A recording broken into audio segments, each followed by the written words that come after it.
everyone. Welcome to the Alora podcast. The February series is our journey to Abba's heart. And today I have a friend. Her name is Jennifer. And Jennifer has been a very special person to me. I've known her for over 5 years. And it's been a beautiful journey, our friendship and everything. Like I've said before, Jennifer was one of the people. She was the person that actually made me understand God as Abba. And I'm going to allow her to introduce herself. She used to feel herself sometimes, so maybe we should bear with her. So hello, Jennifer. Please introduce yourself. Who are you? Well, hi. Alora podcast. It's nice to be here. Introduce myself. I thought you were supposed to introduce me, but anyways, my name is Jennifer Nnamdi. I really don't know. Now that you're telling me to introduce myself. But in this context, I would say, who am I? I'm Abba's daughter. I feel like I pride myself in that. But yeah, that is the summary of who I am. Like if I'm to come out and say or explain or describe myself to anyone that would make sense in any logical way, it would be being God's child. Yeah. Okay, that's good. That's a very good introduction. Heaven will be pleased. So before we go into like the topic of your journey, like with Abba and God and all that, I just want to ask you a question, like, so you know that it's February is like Valentine. There's pressure everywhere on Instagram, WhatsApp. Everybody's sending and posting package of 10,000 naira, 15k these days. So, like, what are your plans now? What do you think about that? How is spending your Valentine's Day? So that's actually interesting because I've always had like a personal beef with Valentine. Right. Not necessarily because I don't like love or what it's about, but because like my birthday is literally a week before Valentine's Day. Mm-hmm. So like most times, especially when I was in high school, like we know when it's your friend's birthday, like then we used to actually gather to do things for like your friend or like whatever the case may be. But because my birthday was always like so close to Valentine's Day, first of all, many people used to forget my birthday because they were so occupied with the fact that, there's this guy I've had a crush on, or like there's this girl I've had a crush on, and like I'm trying to get them Valentine's gift, and like people literally forget my birthday, like, and because of the kind of person I can be very petty, I would not say anything on my birthday till like the day after, and they'll be like, oh my god, that's true, happy. But then like it's already too late because their mind is just so focused on Valentine's Day. That's like my own personal beef with it. But I actually believe that Valentine's Day is a good thing. Yeah. And I don't think it's a day that you should actually just celebrate with, your partner. If you have a partner, that's fine and all. But like for single people, you can always celebrate it with your friends. Doesn't that sound more like compensation? So because you don't have a partner, you now come and be using your friends as compensation. I don't see it as compensation. I actually see it as a way to show love because the world is so hard and like there is just so much bad things going on in the world, and a day that is supposed to celebrate love, you can celebrate love in different ways. You don't have there are people that will never be partnered. Does that mean that they should never celebrate Valentine's Day? I mean, that's the real fact. And there are some people who, sadly their partners have passed away and just different situations. That doesn't mean that they should never get a chance to celebrate Valentine's Day. And besides, you can be like me. Most Valentine's Day, it's my dates with God. Like I actually write him because sometimes I write. So I write him like really long love notes on Valentine's Day. Must be nice, so. And he responds with words to me too. So if you're single, God can be Valentine, or you can just go with your friends. Like. That's good, that's good. My own problem with Valentine, like prior to now, is that I always used to see it in the context of a relationship. And for some reason, I always used to break up with people before like February. I'm serious. serious. The relationship is going so well, and then maybe like around ending of January, February, the relationship will now break. Like, so I think there was like maybe just 2 instances in which I had like Valentines with like someone in a relationship with, but I feel like it brought a different whole feeling, I don't know. And so sometimes like it might bring, do you think it might bring like reminders of like the past? Do you understand what I'm saying? Yeah, I feel like especially after you're dealing with a breakup, or if you've never really gotten the experience, how sometimes like your friends or like people around you can be in a really happy relationship, and around that time it's like they're not intentionally rubbing it in your nose, but like it's like, oh, my boyfriend just did this, or like my husband just did this, like, oh, will you believe this? Obviously they're your friends, so like they are putting you in in their happiness or whatever the situation is. And at that moment it's like, well, I've never really had to experience this, or I just broke up with like my boo. It's not that you don't want to be happy for them, but at the same time it's a thing where it can be sad and overwhelming. But I feel like the way I look at life, I look at things from a different perspective. I always tell people like the way you see life is how you get to, it determines the quality of life you live. So if you see life from heartbreak, this is sad, this is this, you always like when things like celebrations come, you always find that excuse or reason not to celebrate. Or if people come to you with good news, or if you see all of these things happen, like it's easy for you to go into a place of depression and be sad, or like go into your key. But if you say like, I'm a catch. We broke up, but I'm the catch. Like, Catch. I know that God has something better for me out there. Or like, when you change your mindset as to how you see certain situations, I feel like your life becomes a whole lot better. And it has helped me personally in so many ways. Like knowing that you're a catch. Knowing that I'm a catch. I know that I'm beautiful. Knowing that whoever is going to get me, the person is for a lifetime of enjoyment. Child, like please. Plus my other qualities. Oh my God, you guys, that's the problem with Jennifer. She can feel herself.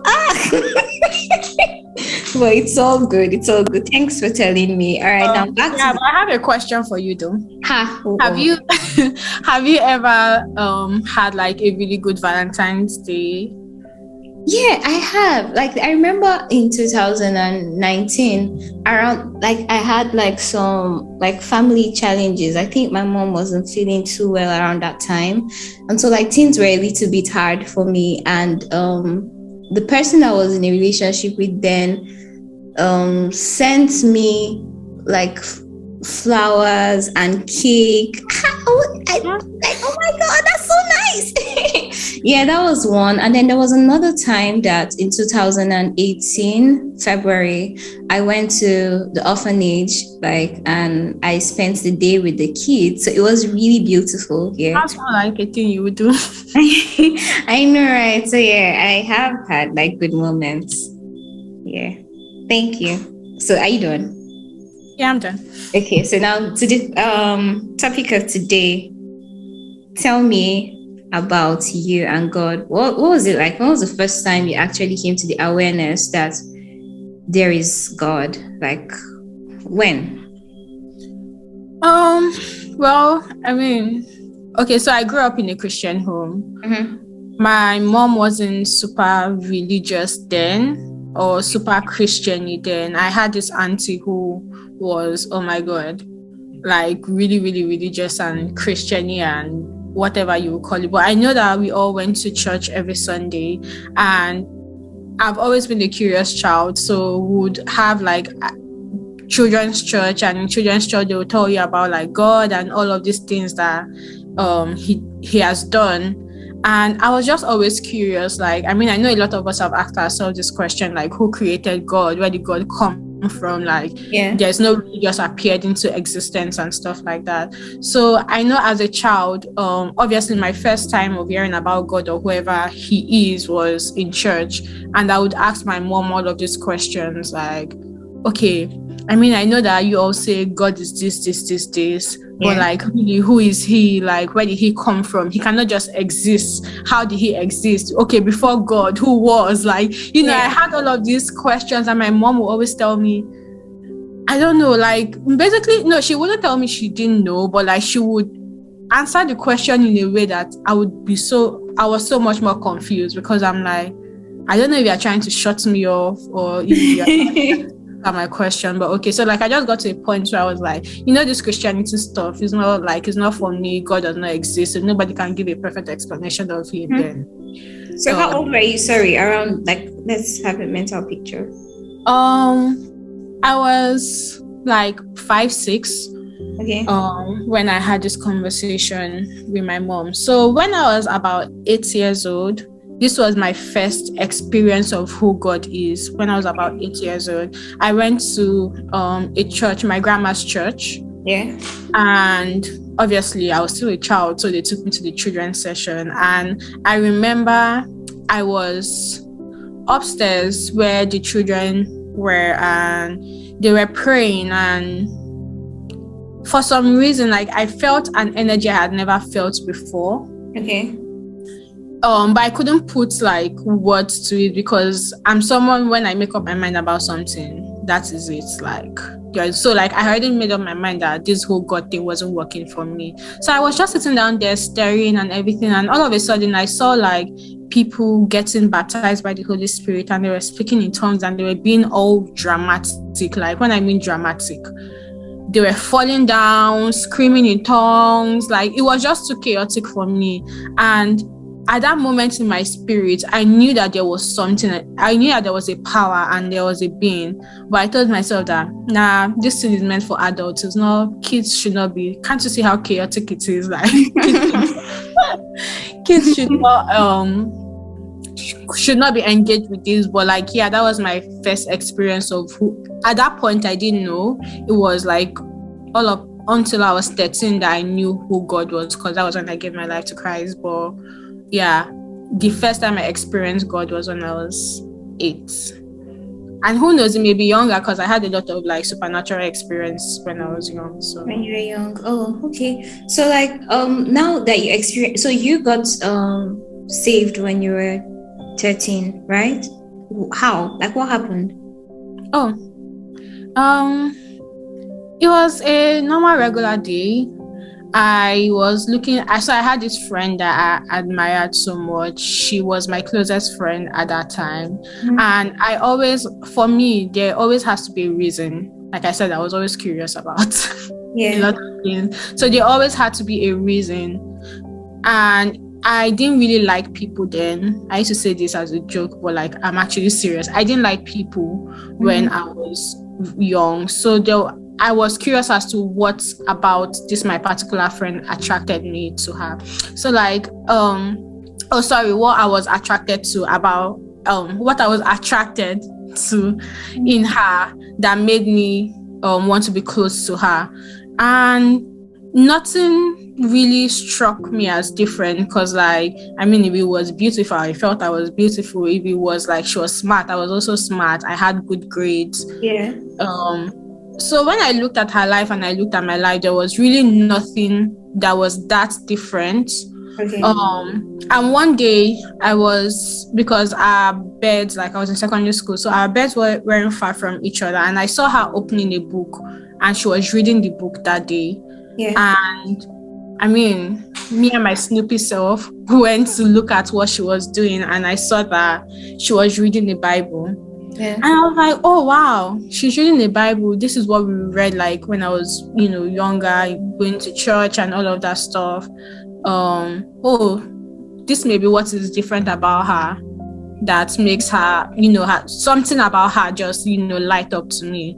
And I was like, you know what, if this is the difference, I can be a Christian too. So I went to my bed and I was like, I didn't even say this. I don't know if I said the salvation prayer. All I knew was like, God, if you are real or whatever the case is, and this is what I see in her life that makes her shine like this, I want that in my life too. And I don't know, God just took it from there.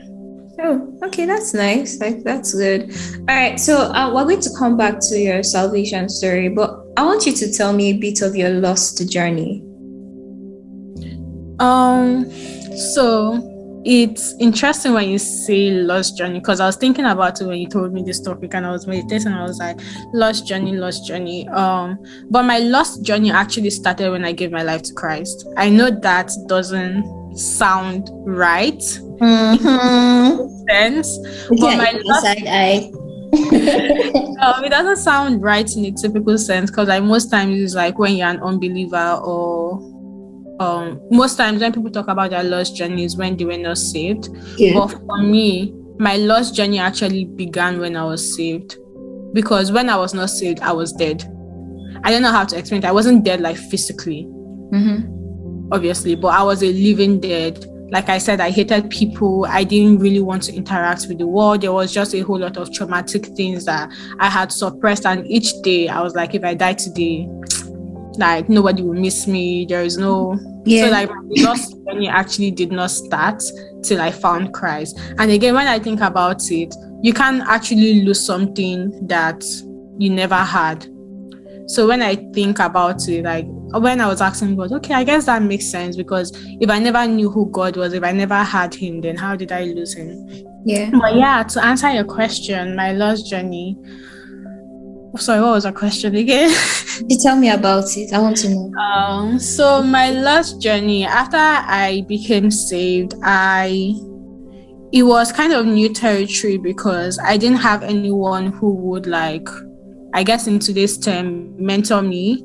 The school that I went to when I got saved wasn't necessarily a Christian school, and yes, we had like Sunday services, but it wasn't anything that was like really strong or really spiritual or whatever. Like literally, I felt like we went there to play. If I'm being honest. So there was no strong biblical or sound teaching. There was nothing that would actually draw me closer to God, except God himself. And I remember the day I got saved, I heard a voice which told me, from today you start living. And I never really understood what that meant, because obviously in that moment I didn't even know what like prophecy or word of wisdom or any of that stuff was. But I heard that voice so loud and so clear, and I was like, yeah, whatever. But from that moment, I knew that the Holy Spirit began to speak to me about a lot of things. But then again, I didn't have language for what that was. So I would always suppress it, and I always thought like, oh my God, I'm insane. If I tell people this, they would feel like I'm crazy and all of that stuff. So if I'm to summarize this, I would say like, after I found Christ, I had this whole year of like where I was in, I think the word would be euphoria. I was, there was just this joy, this peace, this, I don't know how to explain it, but it was just really peaceful. And then it continued like that for a year or 2 years. Nothing about my life really changed, because it's not like I started studying the word all of a sudden. Like I didn't know that, I needed to study the word consistently, or I needed to do this or do that consistently. But I knew that the Holy Spirit was ministering to me consistently, or ministering to my spirit. And then, I got baptized by the Holy Spirit, and it got heightened, which was when I was 15. It got heightened. And then after secondary school, that was at the age of 16, everything became a bleak. And I think for me, that is where the lost journey actually started, because I was so confused. I was in a place where it seemed like darkness was luring around. It was like I came from this place where there was so much light, so much peace. I was under a bubble, and now like I'm being thrown into the world, and it's like, okay, move and let me see you move, kind of thing. So I entered into this world of like where I was really confused, where I was sad for no reason. I was depressed, but then I didn't even know I was depressed. I was indecisive. I became more shy. I literally lost faith in humanity. And I hated people more, because within that period of when I gave my life to Christ to the end of high school, I actually started making friends. Mm-hmm. I started making friends. I started talking to people. I think I was more out there. But after secondary school, actually in SS3, something happened that kind of recalled me to a shell. But after then, I was like, screw this. I basically went back to how I was before Christ, if that made sense. But then somewhere at the back of my mind, I knew I had Christ, but it was like, this problem was too big for me that I didn't need him. So I needed to have it. Claiming my truth. What happened in SS3? But yeah. What happened in SS3 now? Like, this is what happened in SS3. So you know how we write these exams in school, WAEC, NECO, and stuff like that. In SS3, I had to go home. I think it was after WAEC or after NECO. I had to go home to write an exam for Babcock. I don't know if it's Babcock or Bowen. So I had to go home for a few days to write an exam. And then I didn't tell my friends that I was coming back because I wanted to surprise them. And so I came back to school early. And when I came back to school, I went to the hostel. They were not there. I was like, oh, they're all in class, so I can actually surprise both the boys and the girls together and stuff like that. And then I went, and then I overheard conversations, and the conversations were about me, and all the things they had to say wasn't necessarily nice. And I feel like it was really hurtful because like people who I thought were my closest friend, even my best friend at that time too, was in that gathering. I mean, I didn't hear her say anything, but the fact that she was in that gathering and she didn't like say anything or defend my honor, and I think it was even about her too. So it was just a whole messed up situation. And I remember going back to the hostel that day. Did they see you though? Did they know you were there? They didn't know I was there. I remember going back to the hostel that day and I was crying. And then a junior friend of mine came to me and she was like, oh, Jennifer, you're back, blah, blah, blah. She was so excited to see me. And then she was like, oh, you won't believe what has happened like since you left. And, I quickly wiped my tears because, we don't show weakness out here. But yeah, I quickly wiped my tears and I was like, oh yeah, what has happened, like fill me in and everything. And she literally began to tell me like basically most of the things I heard in that conversation. She told me what they were saying about me in the hostel that she overheard, and it was almost in line with the things I heard. So I mean, obviously it's not like she just came and she made up the story. It was kind of confirmation of things that I heard, so I wasn't actually going crazy. And yeah, so at that moment I was like, I'm cutting a lot of you off, like there is no so and that was my in secondary school. Yeah, so like literally that was where I had like trust issues and all of that stuff. I mean, I always had that, but like that heightened that, and I just felt like I couldn't. So going into the world, it was like there's no need to trust anyone, because if you trust somebody, I'm a very honest and direct person. If you don't like something about me, like come and say it. It's the same thing. If I don't like something about you, I will go out to say it. But like that whole scenario, and I think when they came back, they were all laughing and being jovial with me, and I'm like, dude, we already know like that. So all of that like really hurts me deeply, and also because I take friendship pretty seriously because of like my family dynamics. So like friends are like legit family to me. So that hurt was really, really deep, and yeah, I think that was actually kind of the catalyst to me going back to a place that was kind of familiar. Okay. Okay. All right. So do you want to continue, or you forgotten where you were? No. I'm good. All right. So you talked about how it was like you were in a bubble covered, and then here you are now in a world with a lot of things, which you just mentioned, right? Yeah. But then what happened? Like, continue. So I mean, obviously, then I went to Babcock, which wasn't bad. I met like some nice people, but I mean, if anyone that went to Babcock with me or was in high school with me is listening to this, like, this is just a public apology. Like, the reason I've never reached out or like actually never kept in touch wasn't anything personal, it was just a meeting. But yeah, I just had this thing whereby I would go to a place, meet people, be cool with them there, and like the moment I leave that place, like you never see me or hear from me or anything. So yeah, I went to Babcock. I met a lot of amazing people there, and then I had to like transfer to Windsor for med school. Yeah.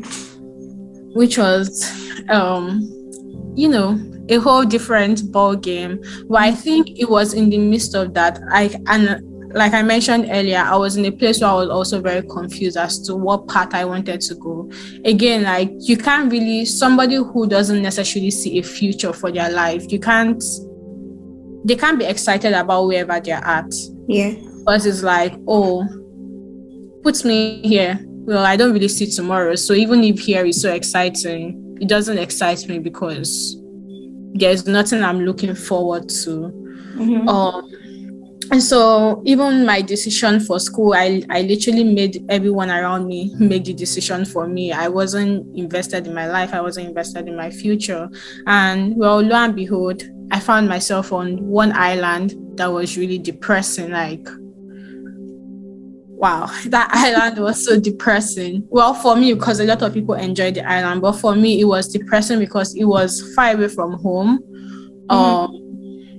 And then the first year of the island was actually pretty good, but going towards the end of that year, I literally began to feel like a shadow of myself because I had all of these people who were, especially the people that are in my class, I don't know, they have this really tight bond or this community-like thing. So like most people were always wanting to be in your business, and I wasn't really trying to have people in my business. So like it was just also annoying. You know how like when you come to school pre-med 1 and everyone is like, oh, so why do you want to be a doctor? Why are you in medical school? And I'm here like, well, I mean, my mother said I should be in medical school. Why not teach a doctor? My mother said I should be a doctor. And everybody's looking at me like, wow. I think I even remember somebody told me, so why are you even here? If you don't want to be here, you can go back home. I'm like, well, if I could go back home, I would go back. Like I literally had that attitude towards life.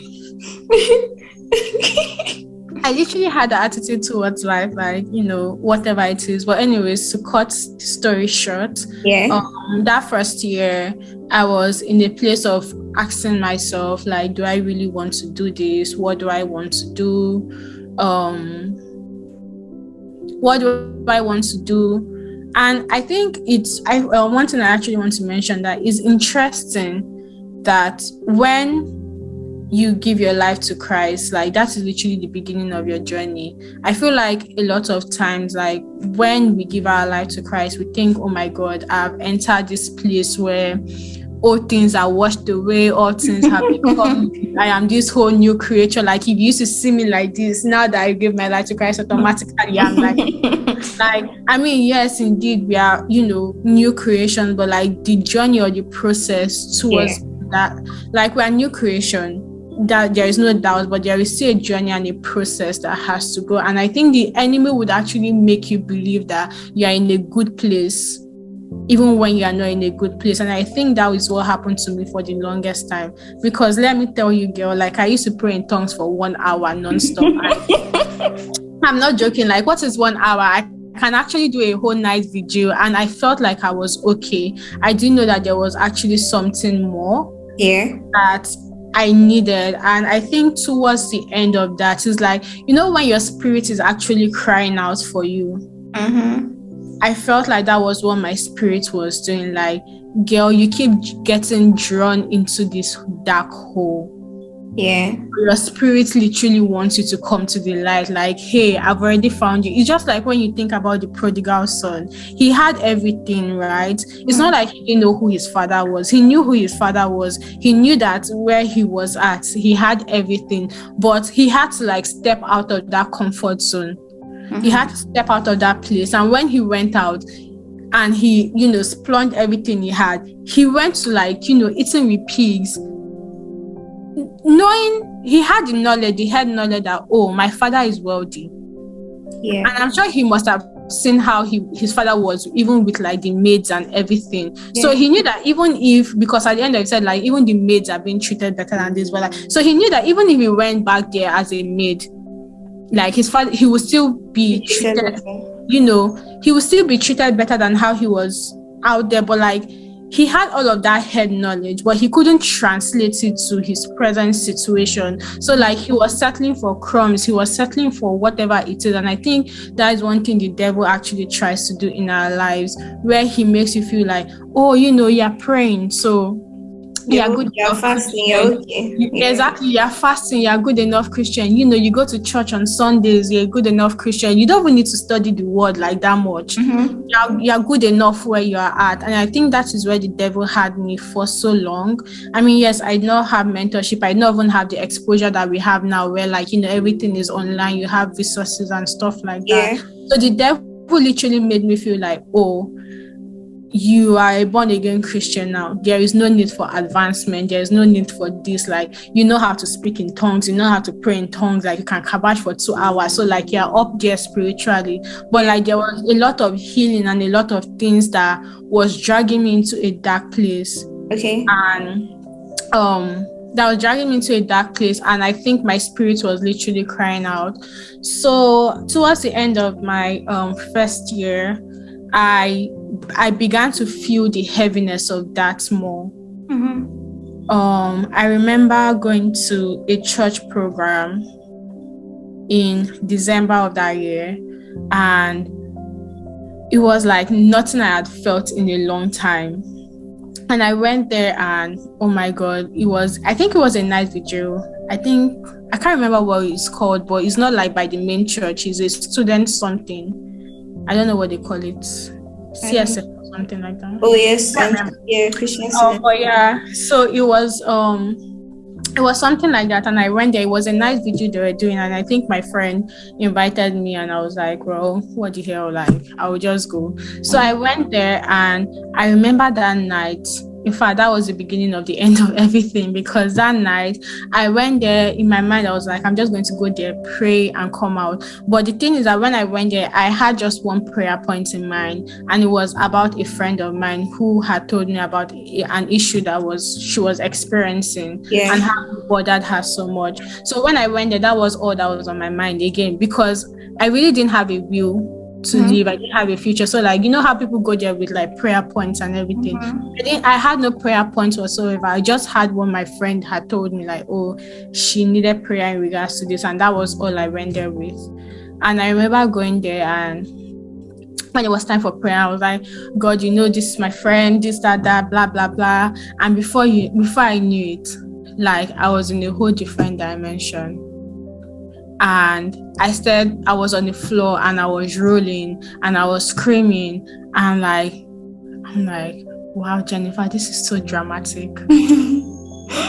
Because I feel like sometimes, like, if we're being honest, some of these encounters, like, you're actually fully aware of what is happening. I don't believe that all encounters, like, you're somewhere in the bliss where you don't know what is happening, or where you're not in control of your thoughts and everything. So in that moment, I was literally in control of my thoughts, but I couldn't control what was happening, but I was in control of my thoughts. And I was like, Jennifer, stop being dramatic. Like, you don't have to roll on the floor, you don't have to scream. And because I wasn't even necessarily that person on a normal day, it just felt worse. I'm like, wow, you're really embarrassing yourself here.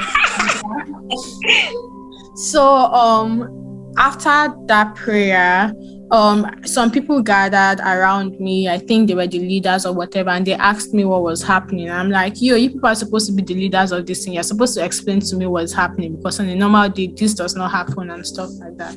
But again, they had no definition as to what was happening. They couldn't give the verbiage, I don't know if that's an English word, as to what was happening. But yeah, after that period, it was literally the beginning of the end, because I was like, you know, this whole God thing, I'm no longer doing it. And then, like, I started having issues back home. Things weren't necessarily going right. There was just a whole lot of things happening at the same time.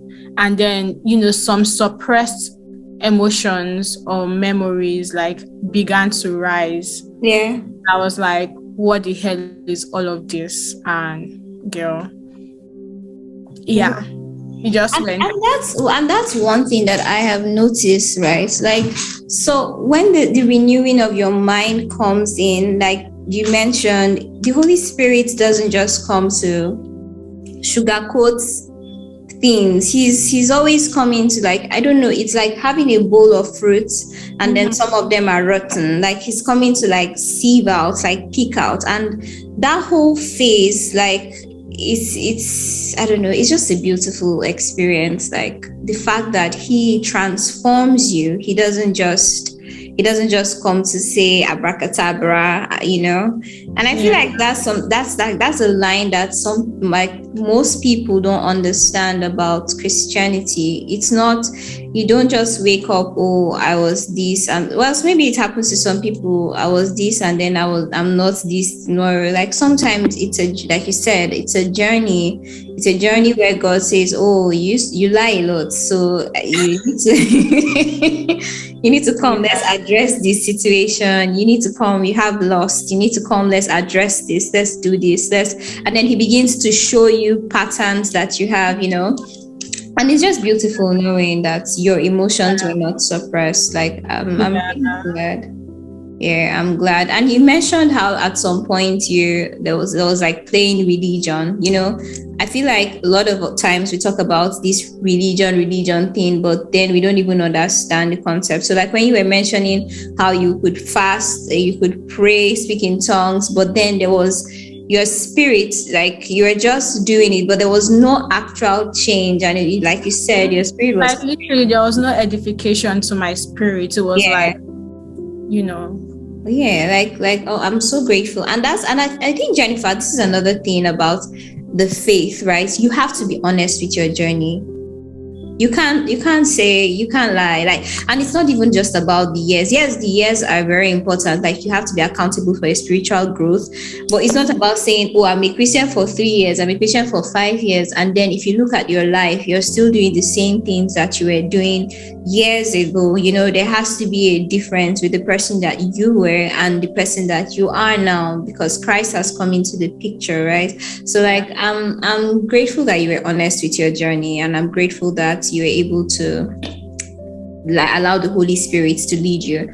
But there's something that I want to talk about. Like, so now that we have an idea of your faith and your journey, how did the picture of your father affect how you saw Abba? Like how did you even come to that state of knowing God as Abba Father?